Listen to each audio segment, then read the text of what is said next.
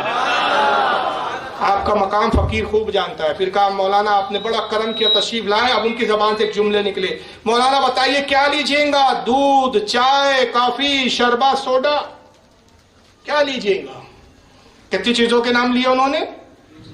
مولانا کہیے کیا لیں گا؟ دودھ، چائے، کافی، شربت، سوڈا۔ اعلیٰ حضرت کا احترام دے کے کہتے حضور آپ اللہ کے ولی ہے، جتنی چیزیں آپ کی زبان سے نکلے سبھی حاضر کر دی جائے تاکہ کوئی بات جھوٹی نہ ہو جائے۔